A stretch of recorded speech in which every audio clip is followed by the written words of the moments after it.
said about South Africa, we give him, that is to say, white people, 24 hours to get out of town by sundown. That's all. If he won't get out of town by sundown, we'll kill every white that ain't right that's in sight in South Africa. We kill the women, we kill the children, we kill the babies, we kill the blind, we kill the cripple, we kill them all. We kill the faggot, we kill the lesbian, we kill them all.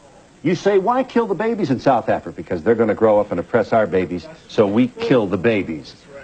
Are you seriously presenting yourself as a man interested in the future of your people with this kind of rhetoric? I'm just as interested in the freedom of my people as I am in the self-determination or the Kujichagulia, self-development, them being self-defining, self-respecting, and self-defending.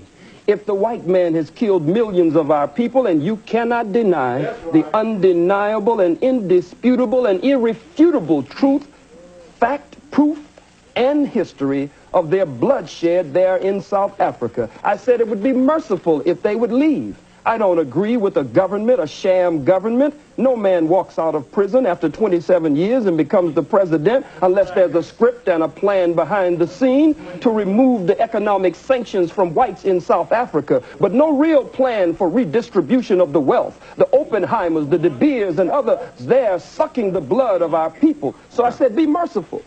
Give them a period of time. 24 hours. Truman gave the Japanese a period of time, but when they didn't comply, he dropped the bomb on men, women, children, and babies. I make no apology for that statement. I believe that the invasion of South Africa was an act of unprovoked war, one nation against another nation, and nations must fight for the self-determination. They had no business there, Mr. Donahue. Yes. Would you like to see Aristide return to Haiti to his rightful, duly elected position as president? From what I have learned and studied of President Aristide, from what I can see and those I've been privileged to talk to who are close to him, he appears to be a very sincere man. He appears to be a man who really loves our people there and wants to see our people breathe free and correct the problems that colonialism and other disruptions is very definitely at the root of. However, Phil, I do not want to see my beloved brother, President Aristide, returned to Haiti by the power of a Bill Clinton. Because if Bill Clinton can help to return him there, he will always attempt to be the puppeteer who will pull the strings and try to dictate to my brother how he should carry out the affairs of government there. Your comments appear to bespeak a political position in which you have no interest at all in reaching out and hoping and working for a multiracial community of harmony and peace. Am I correct in saying you have forsaken that ideal? My arms are tired, Phil. We've reached out for 500 years. Too late now. We've faced tanks.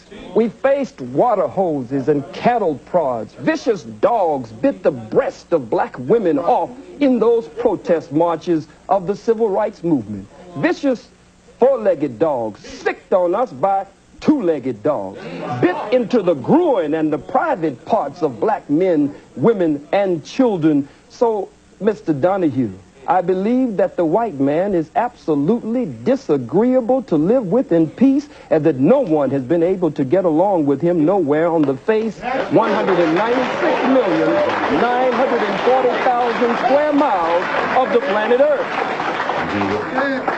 And so you will continue this rhetoric. You will continue and action. And action. Action. What kind of action? Strategy to affect what in the United States of America? Let's start with us. No wise general sits with a representative of the opposition to discuss battle strategy and battle plans before the entire world. I don't think that would be wise. But the mission of the most honorable Elijah Muhammad and the mission of my spiritual father, the Honorable Minister Louis Farrakhan, whom I love very much, and I want to be in that number when he takes 1 million black men to Washington, D.C. to call for reparations and justice.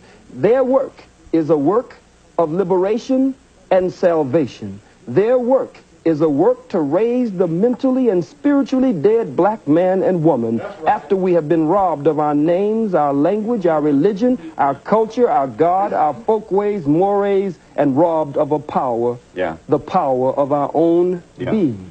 Lift up the Pope's skirt to see what's under there. This is high school stuff. Words like faggot. It's an immature sort of failure to really get out of the old Beavis Butthead kind of environment.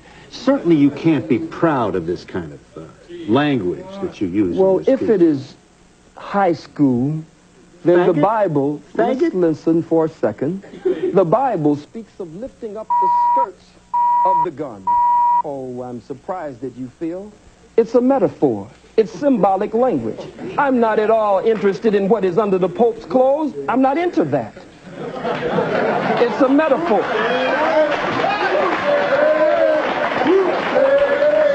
Let's see what's under there. But it is a metaphor to say, let us expose the Pope, according to H. Shelton Smith, President Emeritus of Duke University, in his book entitled In His Image, quote, "The Catholic Church and the Pope were directly involved in the institution of slavery. They financed slavery and gave the okay that it was good business to sell Africans. Lift up the skirts of his garment so that we can see the shame and reveal what has been hidden. But it has nothing to do with sexuality whatsoever."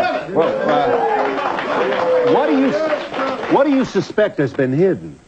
I believe that it has been perpetrated before the world to discover what it might be. Well, we're saying lift up the skirt again. I don't believe you're missing what I'm saying. Lifting up the skirt again, as the scripture says, raising the skirts of the garment. I'll say it once more for you, and only once more.